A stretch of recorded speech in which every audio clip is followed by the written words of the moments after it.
The suitcase by the door wasn't packed with clothes.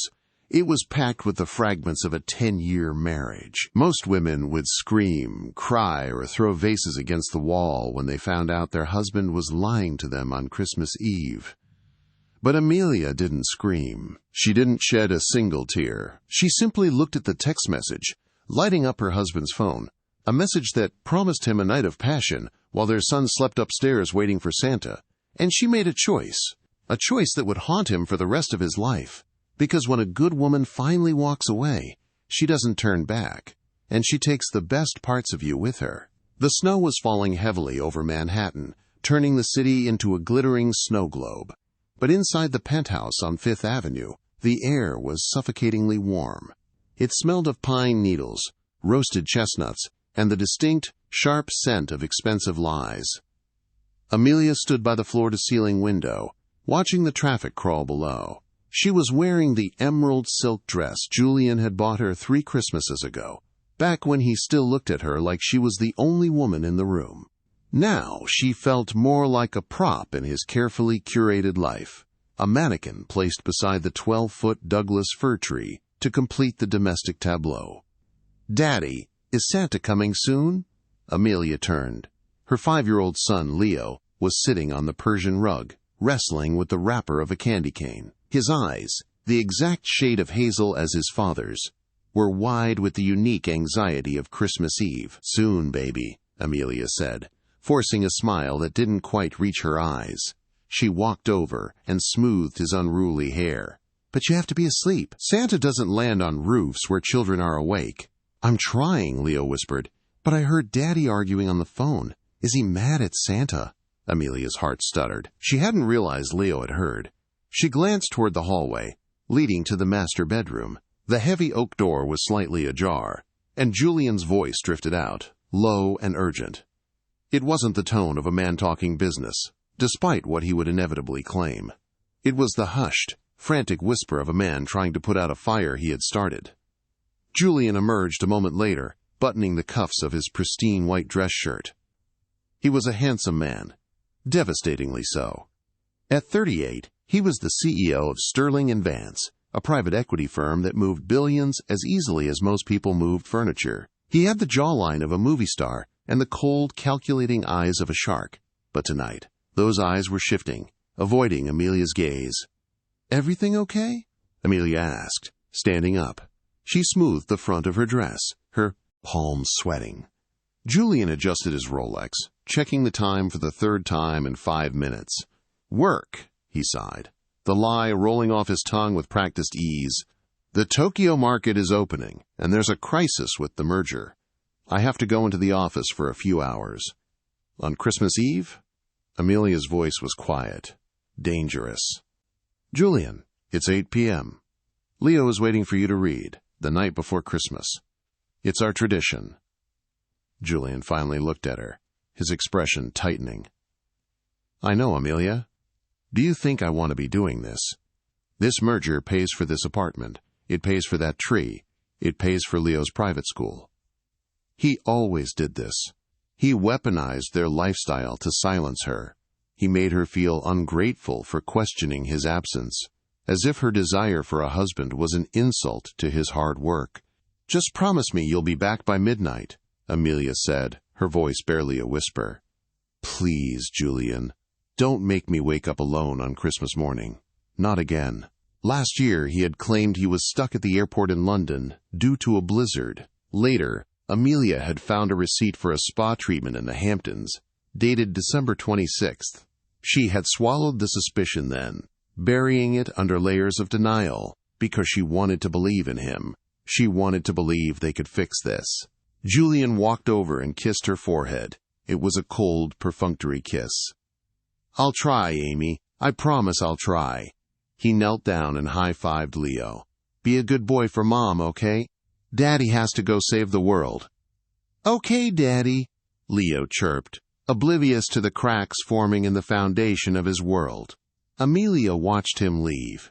The heavy thud of the front door closing felt final. She walked to the window and waited. 5 minutes later, she saw Julian's black Mercedes SUV pull out of the garage. But he didn't turn right. toward the financial district where his office was. He turned left, toward the Upper West Side, toward her. Amelia knew about Sienna. She had known for 3 months. She knew Sienna was 24, an influencer with a curated Instagram feed full of vague quotes about soulmates and stolen moments. She knew Sienna lived in a condo on West 81st Street that Julian's company paid for under corporate housing. Amelia had stayed because of Leo. She had stayed because she thought it was a phase, a midlife cliché that would burn itself out. But tonight, as the taillights of her husband's car disappeared into the snowy night, something inside Amelia snapped. It wasn't a loud snap. It was the quiet, terrifying sound of a woman realizing she had nothing left to lose. Amelia put Leo to bed 30 minutes later. She read him the story, doing the voices just like Julian used to, fighting back tears every time Leo looked at the empty spot on the bed where his father should have been. Once Leo's breathing evened out into deep sleep, Amelia went into the living room. She didn't pour herself a drink. She needed a clear head. Instead, she walked into Julian's home office. He was meticulous about security, fingerprint locks on his phone, encrypted emails for work. But Julian was also arrogant.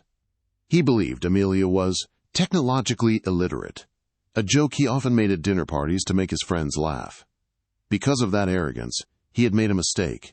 2 months ago, he had bought a new iPad for the house, intended for controlling the smart home system, the lights, the heating, the music.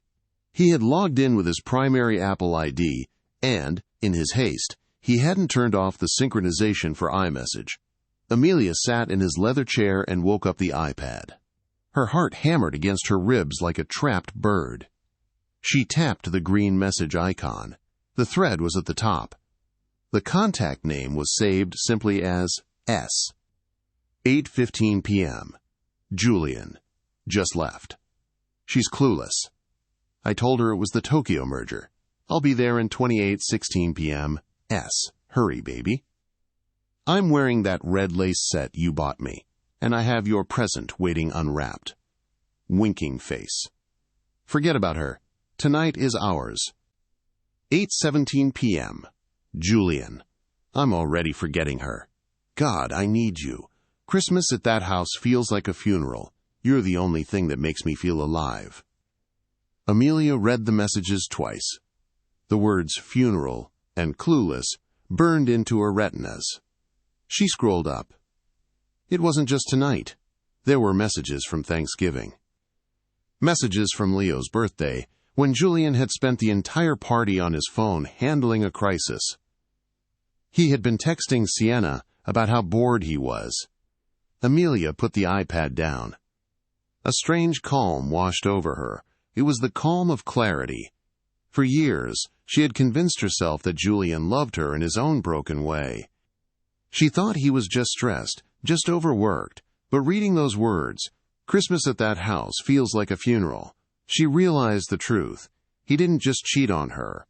He despised their life. He despised the home she built, the traditions she upheld, and perhaps even the family that tied him down.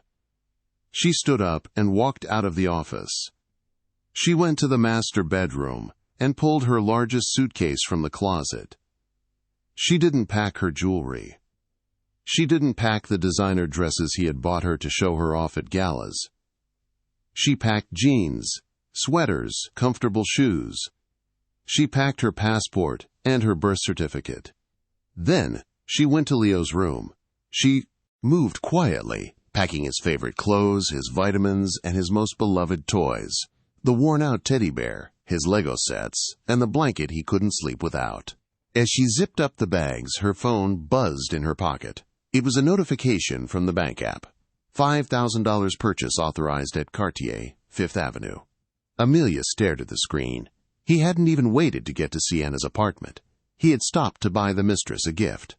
A gift worth more than the car Amelia drove when they first met. She looked at the time. 9:30 p.m. She had a choice. She could wait for him to come home at dawn, smelling of another woman's perfume, and have the screaming match she had rehearsed in her head 1,000 times.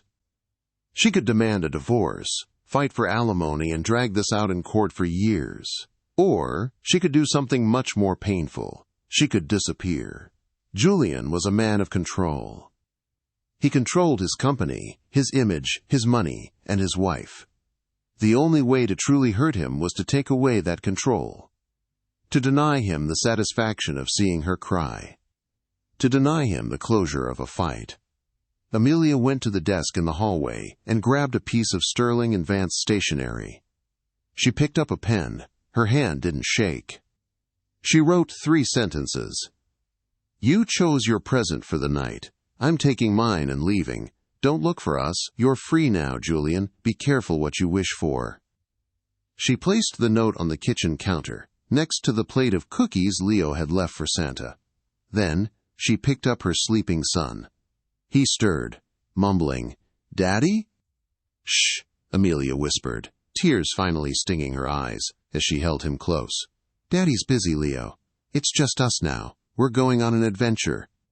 She carried him to the elevator, her suitcase rolling silently beside her.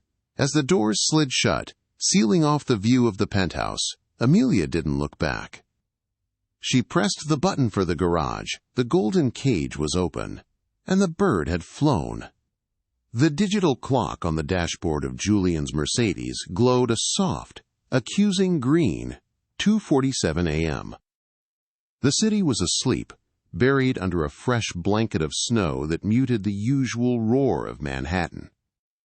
Julian Sterling drove with one hand on the wheel, the other rubbing the back of his neck where the tension headaches usually started. The interior of the car still smelled faintly of Sienna's perfume, a heavy floral scent that was cloying compared to the clean, subtle vanilla fragrance Amelia always wore. He felt a mixture of exhaustion and a twisted sort of triumph. He had pulled it off. Again. He had spent 6 hours in Sienna's bed, drinking expensive champagne and listening to her praise his genius, his power, his body. It was an ego boost that he felt he deserved after a quarter of crushing numbers and managing incompetent board members. Amelia won't know, he told himself, turning onto his street. She's probably asleep. She's always asleep. He justified it the way he always did. Amelia was safe. She was taken care of. She lived in a penthouse he paid for, wore clothes he bought, and raised their son without ever having to worry about a bill. In Julian's mind, his fidelity was a small price for her to pay for the kingdom he had built her. He convinced himself that what he did outside the house didn't touch what happened inside it. He guided the SUV into the private garage, the heavy steel gate clanking shut behind him like the door of a vault. He took a moment to check his reflection in the rear-view mirror, wiping a smudge of lipstick from his jaw that he had missed earlier. He straightened his tie, practiced his exhausted but happy to be home smile, and headed for the elevator. When the elevator doors slid open directly into the penthouse foyer, the silence hit him first. It wasn't the peaceful silence of a sleeping household. It was a heavy, hollow silence, the kind of silence that hangs in a museum after hours.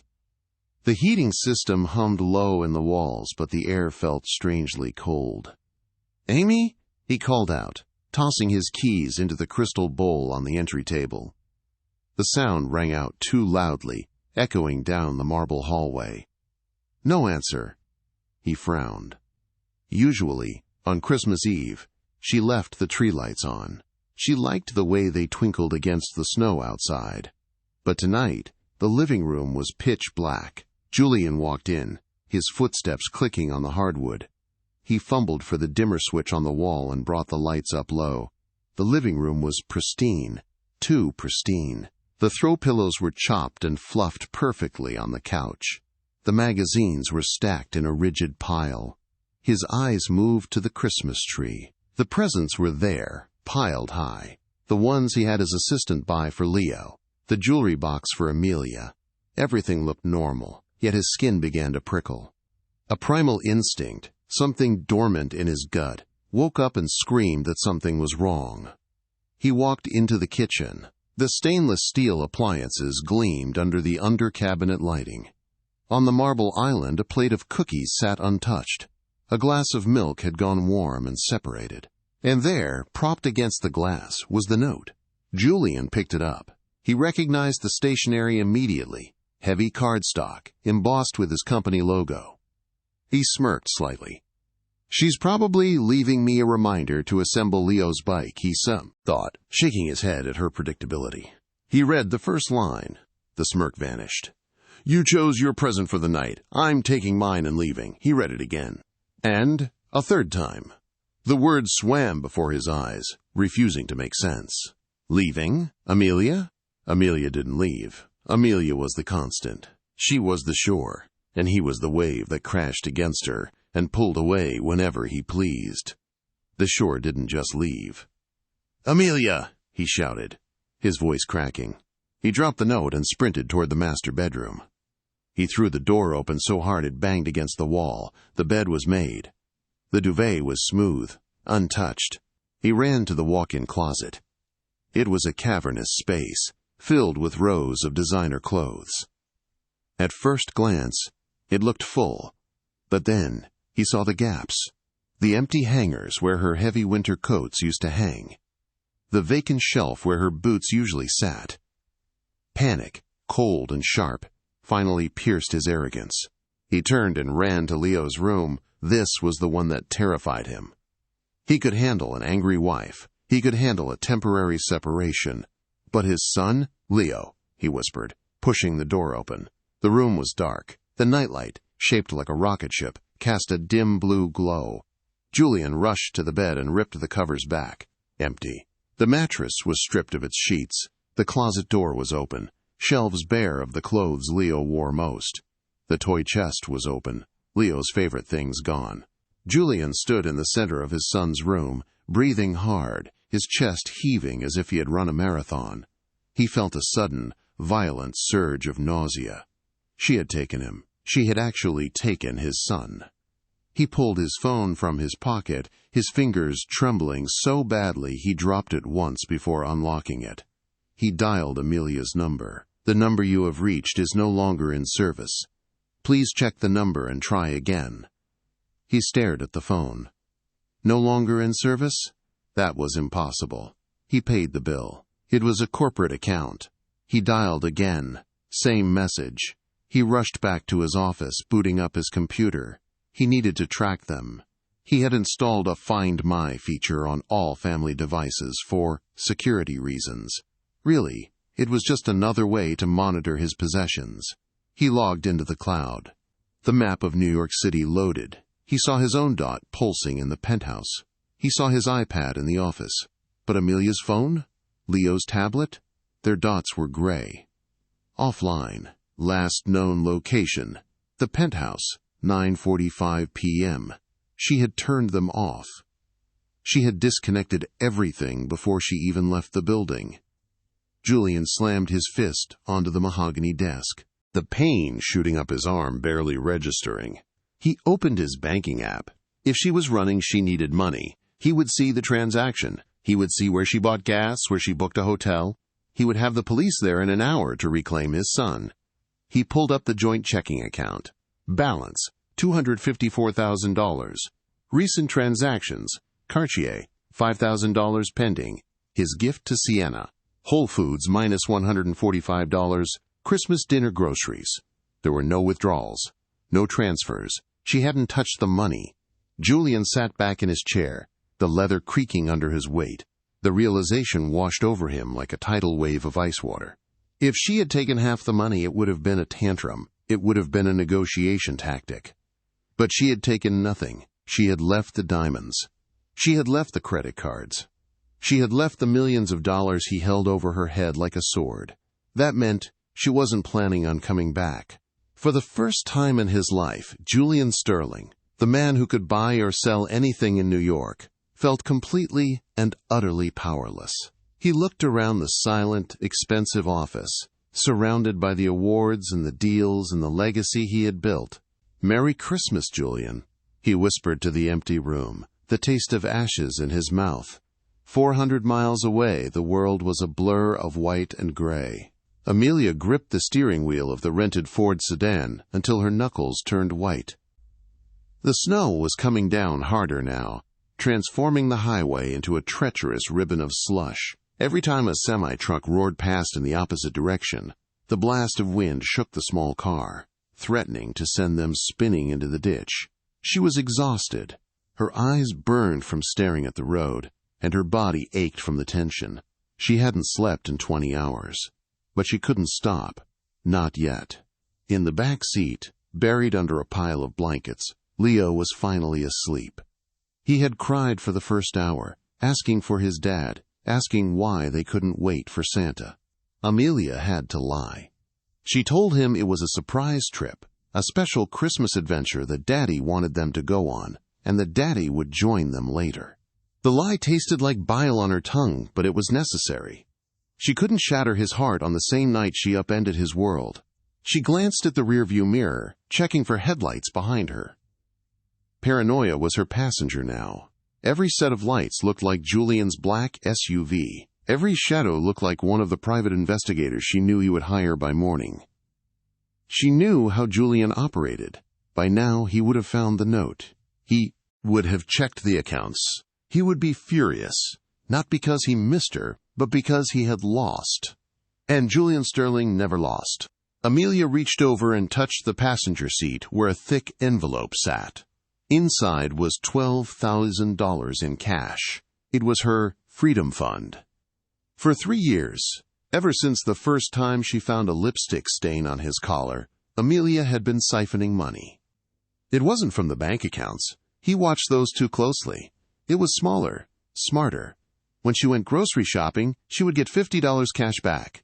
When she returned a designer dress he bought her that she hated, she asked for the refund in cash, or sold the store credit online. She sold old jewelry he had forgotten about to pawn shops in Queens, wearing a wig and sunglasses. Dollar by dollar, 20 by 20, she had built a lifeline. It wasn't enough to live like a queen, but it was enough to disappear. She had ditched her phone in a trash can in Grand Central Station before taking a cab to a rental car agency in New Jersey, paying a premium to use a debit card, linked to an account she had opened under her maiden name 10 years ago, an account Julian didn't know existed. They were ghosts now. Her stomach growled, a sharp reminder that she hadn't eaten since lunch. She saw a sign for a 24-hour truck stop and hesitated. Stopping meant risk. Stopping meant cameras. But the gas gauge was dipping below a quarter, and Leo would need breakfast soon. She pulled off the highway. The truck stop was a desolate island of neon light in the darkness. She parked the car around the back, away from the main entrance, hidden between two massive 18-wheelers. She put on a baseball cap and pulled her coat collar up. She looked at Leo in the back seat. He looked so peaceful, his mouth slightly open, clutching his teddy bear. "I did this for you," she thought fiercely. "I won't let him turn you into him. I won't let you grow up thinking that treating people like possessions is love." She cracked the window an inch for air, locked the doors, and ran inside. The fluorescent lights of the convenience store hummed loudly. The cashier, a man with tired eyes and a grease-stained shirt, didn't even look up as she entered. Amelia moved quickly, grabbing essentials. Water, juice boxes, bread, peanut butter, apples. She grabbed a pre-packaged sandwich for herself, though the thought of eating made her nauseous. As she stood in line, a TV mounted in the corner was playing the early morning news. Record snowfall expected to continue through Christmas Day. The weatherman droned. Then, the screen flashed to a breaking news banner. Amelia's heart stopped. She expected to see her face. Kidnapping. Amber Alert. But it was just a report on a fire in the Bronx. She let out a breath she didn't know she was holding. It was too soon for Julian to have the police involved publicly. He would try to handle this privately first. He cared too much about his reputation to have runaway wife splashed across the tabloids on Christmas morning. He would send his wolves, his lawyers, and his private security team before he called the cops. She paid in cash, keeping her head down. "Keep the change," she muttered, grabbing the plastic bag. "Merry Christmas," the cashier mumbled. Amelia flinched. She had forgotten what day it was. "Merry Christmas," she whispered back, the words feeling foreign. She hurried back to the car. As she opened the door, a blast of freezing wind hit her, stinging her cheeks. She climbed in and locked the door immediately. She unwrapped the sandwich and took a bite, forcing herself to chew. She needed the energy. She pulled a map out of the glove compartment, an actual paper map. GPS was trackable. Phones were trackable. Paper was safe. Her finger traced the red line of the interstate. They were in Pennsylvania now. If she kept driving west, she could reach Ohio by noon, maybe keep going to Indiana. Or maybe south. Where do you go when you have nowhere to go? She remembered a story her grandmother used to tell her about a small town in the mountains of Tennessee. Oak Creek. Her grandmother had been born there. She used to talk about the mist on the mountains and how the world seemed to move slower there. Amelia had never been, but the name stuck in her mind. A place where time stopped. A place where a woman named Amelia Sterling didn't exist. She traced the route. It was another 10 hours of driving. "Mommy?" A sleepy voice came from the back. Amelia turned. Leo was rubbing his eyes, looking around the dark car with confusion. "Where are we? Is this the North Pole?" Amelia reached back and squeezed his leg. "Not yet, baby. We're still on the adventure. Go back to sleep." "I'm cold," Leo whined. "I know. Here." She took off her own heavy coat and draped it over him on top of the blankets. She shivered in her sweater, but she didn't care. "Mommy?" Leo asked again, his voice smaller this time. "Yes, Leo." "Did Daddy fix the work problem? Is he coming now?" The question was a knife in her chest. She looked out the windshield at the swirling snow. She thought of Julian, probably sitting in his leather chair right now, fuming, planning, calculating. He wasn't coming. He would never come for the right reasons. "Daddy is on a different path, Leo," she said, her voice trembling but firm. "It's just us. But we're a team, remember? You and me against the world." Leo was silent for a moment. Then he sighed, snuggling into her coat. "Okay, Mommy, you and me." Amelia started the car. The engine sputtered in the cold before roaring to life. She turned the heater up, blasting warm air toward the back seat. She put the car in drive and pulled out of the truck stop, leaving the neon lights behind. As she merged back onto the dark, empty highway, a strange sensation settled over her. It wasn't fear anymore. It was determination. She had walked away from a life of silk and diamonds. She was tired, she was cold, and she was technically homeless. But as she drove into the black void of the Christmas morning, Amelia realized something profound. For the first time in 10 years, she was free. And she would drive to the ends of the earth to keep it that way. 4 years later, the scent of cinnamon, yeast, and strong coffee filled the air of the Rusty Whisk, a small bakery nestled at the foot of the Smoky Mountains in Oak Creek, Tennessee. Outside, the December wind howled through the valley, dusting the pines with frost. But inside it was warm and loud with the chatter of regulars. Amelia wiped the flour from her hands onto her apron. Her name tag read Sarah. She looked different now. The sleek, highlighted bob of a Manhattan socialite had grown out into long, chestnut waves that she tied back in a messy bun. The manicured nails were gone, replaced by short, practical ones often stained with berry juice or chocolate. The designer silk was replaced by flannel shirts and jeans, but the biggest difference was in her eyes. The haunted, hollow look was gone. In its place was a quiet, steady light. "Hey, Sarah, 2 more blueberry scones for table 4, shouted Old Man Higgins from the corner booth.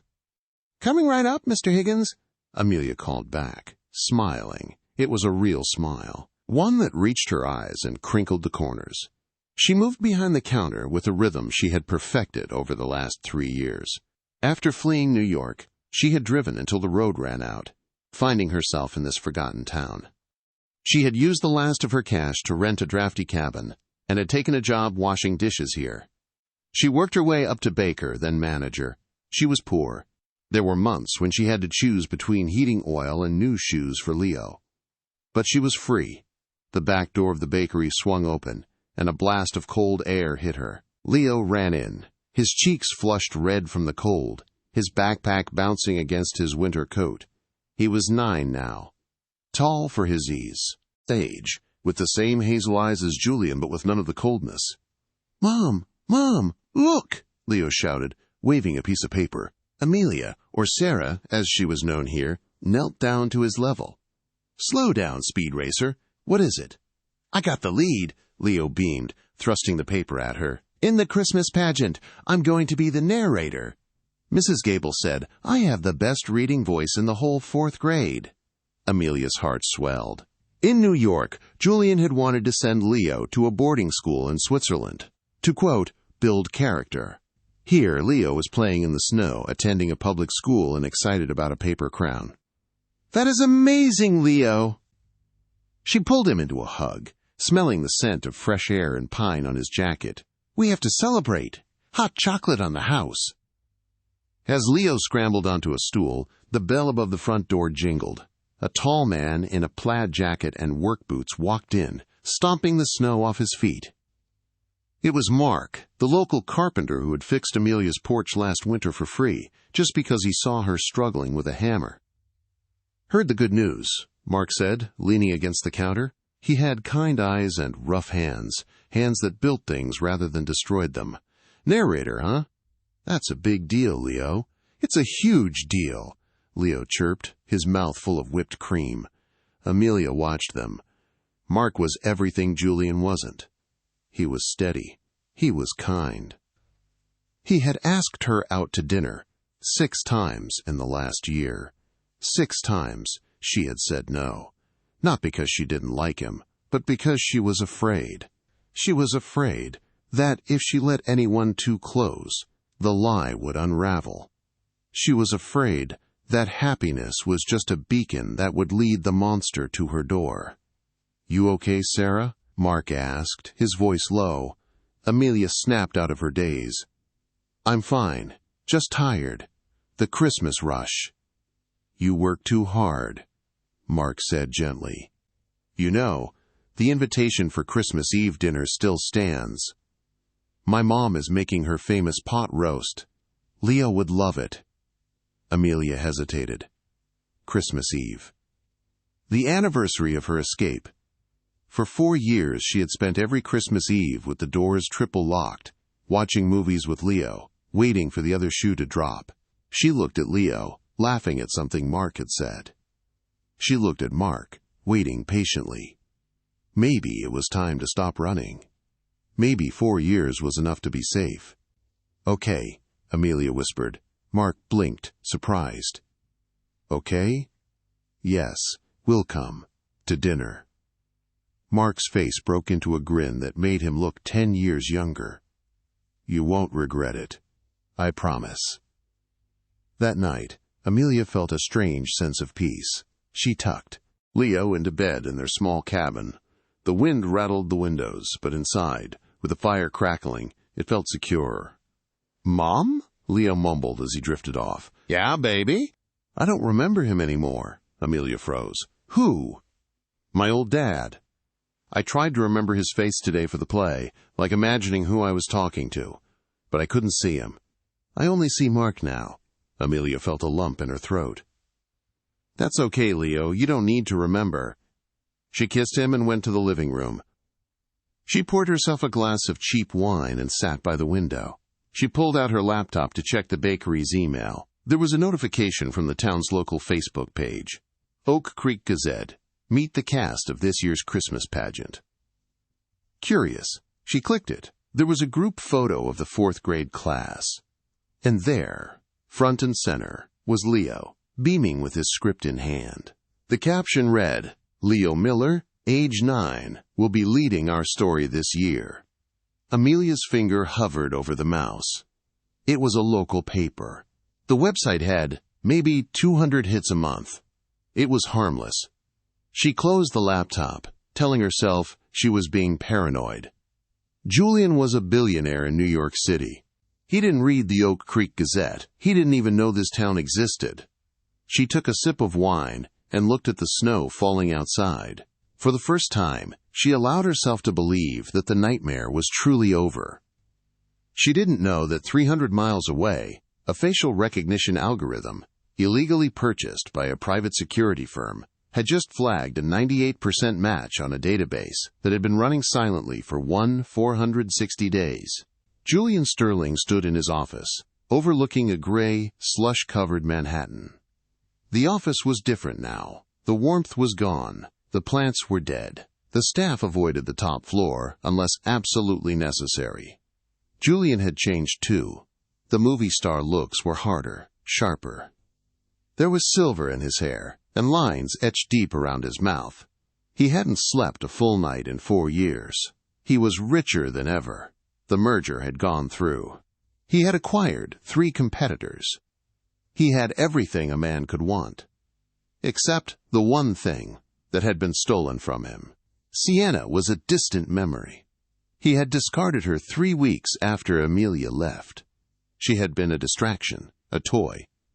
Amelia was his possession, and nobody took what belonged to Julian Sterling. "Mr. Sterling?" Julian turned slowly. Vance, his head of security, a former FBI agent with no scruples, stood in the doorway.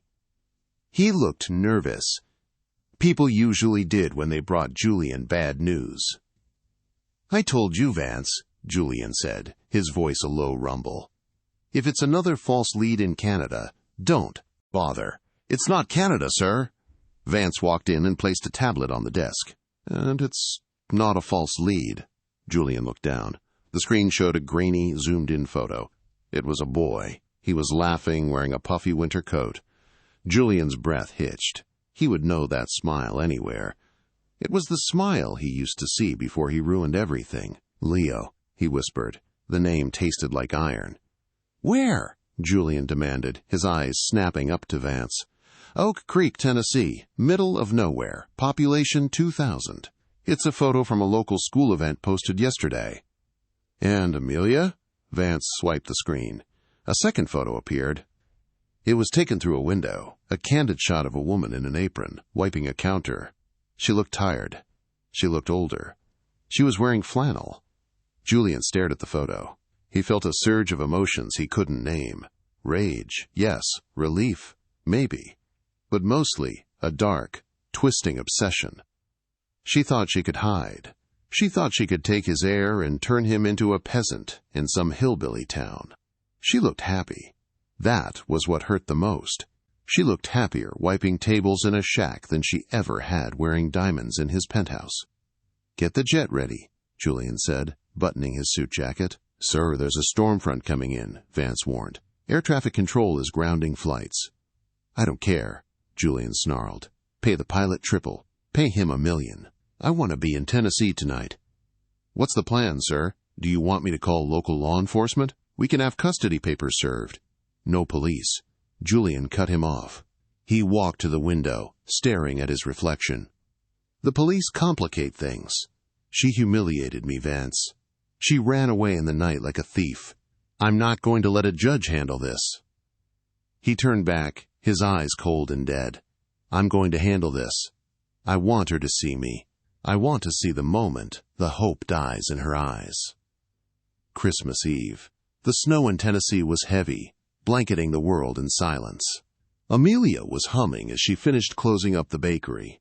It was 6 p.m. She had promised Mark she would be at his house by 7 o'clock. Leo was already in the car, reading his comic book under the dome light. She locked the front door and turned the sign to closed. She felt light. For the first time in years, she wasn't dreading the night. She was looking forward to the pot roast. She was looking forward to Mark's laugh. She walked toward her beat-up sedan. The parking lot was empty, except for a single car parked in the shadows at the far end of the lot. It was a black SUV. A Range Rover. Amelia faltered. Range Rovers weren't common in Oak Creek. Most people drove trucks or old sedans. She told herself to stop. It's probably a tourist lost in the storm, she thought. She reached her car and opened the door. "Ready to go, Bug?" she asked Leo. "Starving," Leo said. Amelia got in and started the engine. As she backed out, her headlights swept across the parking lot. The light hit the black SUV. The window of the SUV rolled down slowly. Amelia's foot slammed on the brake. The car jerked to a halt. Sitting in the driver's seat of the Range Rover, illuminated by the dashboard lights, was a man in a charcoal gray cashmere coat. He turned his head slowly. Amelia stopped breathing. The world tilted on its axis. The sound of the wind, the engine, Leo's voice, it all faded into a high-pitched ringing. It was him, Julian. He didn't yell, he didn't rush the car, he simply raised his hand and gave a small, mocking wave. A wave that said, "I found you." "Mom, why did we stop?" Leo asked, looking up. Amelia couldn't speak, her hands were frozen to the wheel. The nightmare wasn't a dream anymore. The wolf hadn't just blown the house down. He was sitting in her driveway. Julian opened his car door and stepped out into the snow. He looked out of place, like a dark god descending into a mortal world. He began to walk toward them, his expensive leather shoes crunching on the pristine snow. "Lock the door," Amelia whispered, her voice unrecognizable. "What?" "Lock the door, Leo!" she screamed. She slammed the lock button. Julian kept coming. He wasn't rushing. He walked with the terrifying confidence of a man who owned the ground he stepped on. He reached Amelia's window. He leaned down, his face inches from the glass. His eyes were blue ice. He smiled, a smile that didn't have an ounce of warmth in it. He tapped on the glass. Tap, tap, tap. "Merry Christmas, Amy," he mouthed. Amelia looked at the gear shift. She looked at Julian. She looked at Leo, whose eyes were wide with terror, recognizing the man from the nightmares his mother tried to hide.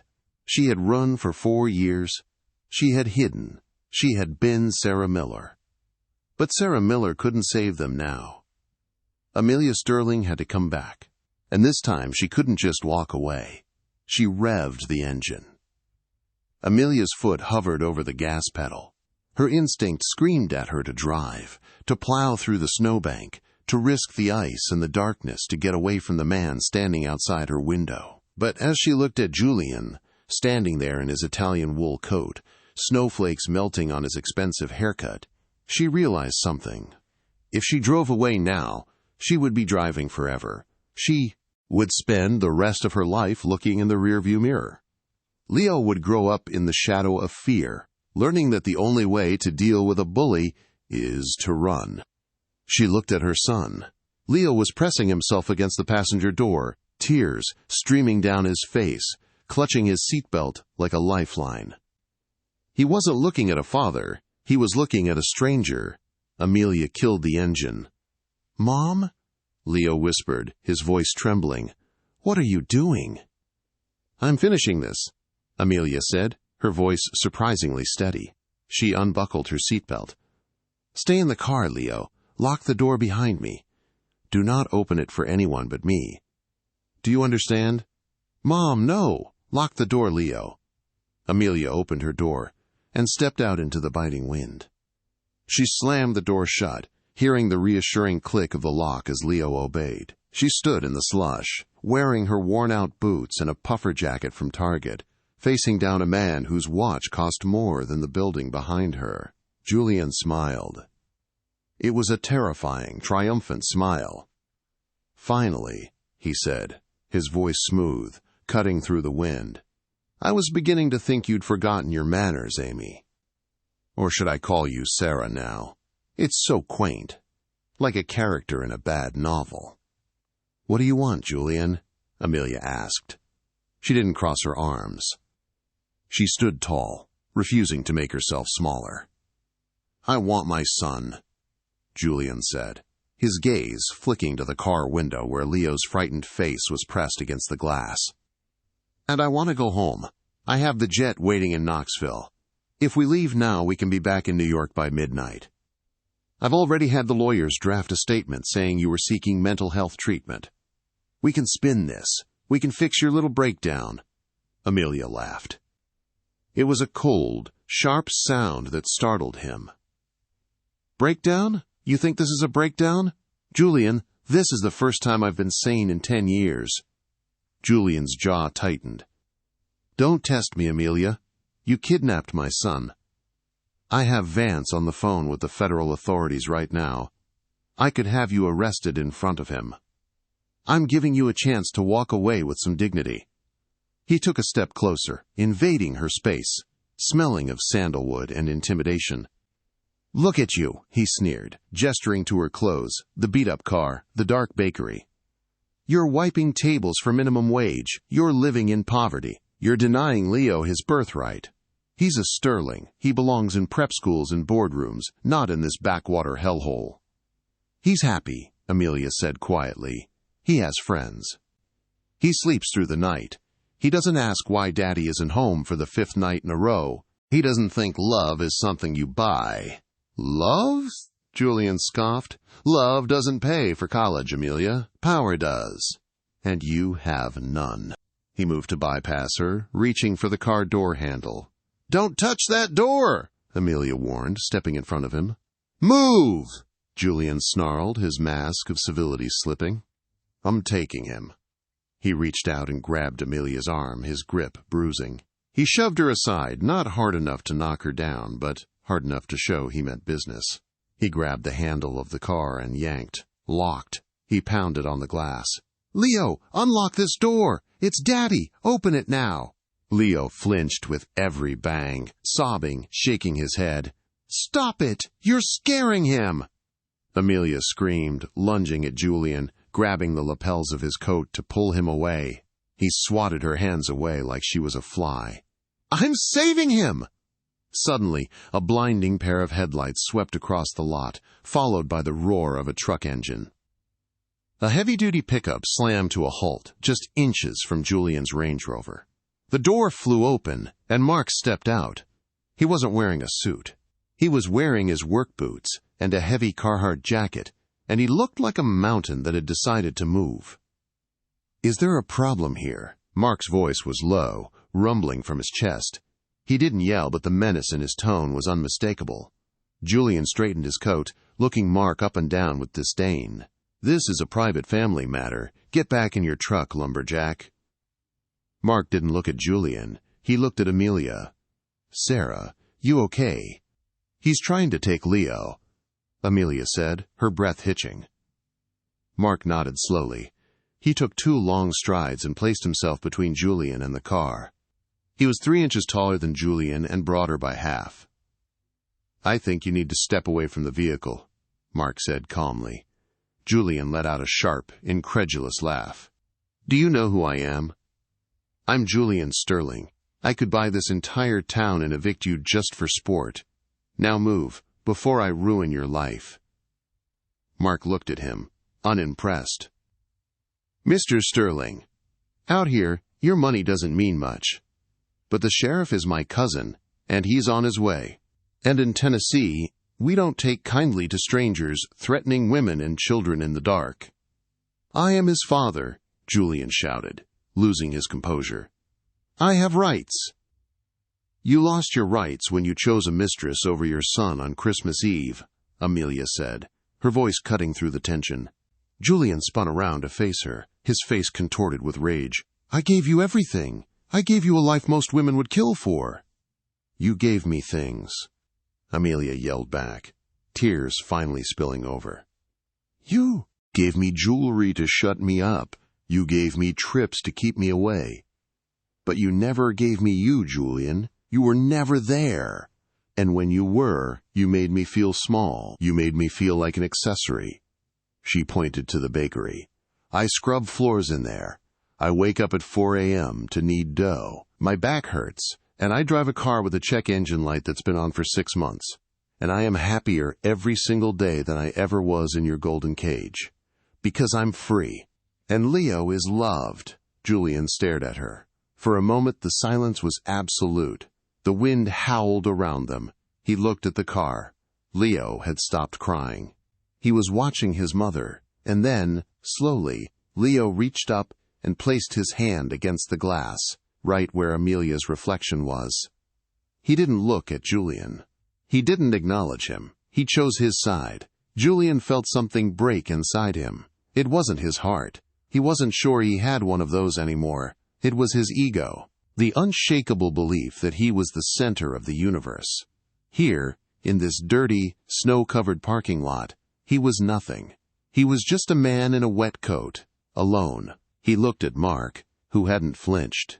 He looked at Amelia, whose eyes burned with a fire he had never seen before. He reached into his pocket. Mark tensed, ready to fight. But Julian just pulled out his wallet. He pulled out a thick stack of cash, thousands of dollars. He threw it into the snow at Mark's feet. "For your trouble," Julian sneered, trying to regain some scrap of superiority. Mark didn't even look down. "Keep your paper, city boy. It's just litter around here." Julian's face went pale. His currency was worthless. His threats were empty. Sirens wailed in the distance, getting louder. Julian looked at Amelia one last time. "You'll regret this," he whispered, "when the money runs out. When he grows up and hates you for keeping him from his legacy. You'll regret this." "The only thing I regret," Amelia said softly, "is not leaving sooner." Julian turned on his heel. He walked back to his Range Rover, his movements stiff and jerky. He climbed in, slammed the door, and reversed violently out of the spot, spraying slush onto Mark's boots. The black SUV sped out of the lot, disappearing into the storm, a dark shadow fleeing the light. Amelia stood there for a moment, shaking. The adrenaline was fading, leaving her knees weak. Mark stepped closer, but he didn't touch her. He respected her space. "He's gone, Sarah. He's gone." "Amelia," she whispered. Mark tilted his head. "What?" She looked up at him, snowflakes catching in her eyelashes. "My name. It's Amelia." Mark smiled, slow and warm. "Nice to meet you, Amelia." She turned and opened the car door. Leo practically fell into her arms, sobbing into her neck. "Is he gone? Is the bad man gone? He's gone, baby!" Amelia cried, holding him so tight she could feel his heart beat against hers. "He's never coming back. We won." Mark bent down and picked up the stack of cash Julian had thrown in the snow. He dusted it off. "What do we do with this?" Mark asked, holding up the money. Amelia wiped her eyes. She looked at the money, the symbol of everything that had controlled her for so long. "Donate it," she said, a small smile forming on her lips. "Give it to the women's shelter in the next county. Let his money finally do something good." Mark laughed. "You got it." "Come on," Amelia said, taking Leo's hand and reaching out her other hand to Mark. "We're going to be late for pot roast." As they walked toward Mark's truck, leaving her old sedan and the bad memories behind in the snow, the clouds above finally broke.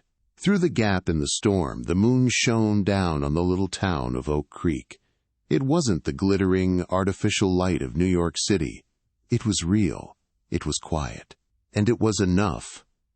Amelia Sterling had walked away with nothing but her son and her dignity. But as she climbed into the warm truck, sandwiched between a boy who adored her and a man who respected her, she knew the truth. She was the richest woman in the world. And that is the story of Amelia's escape.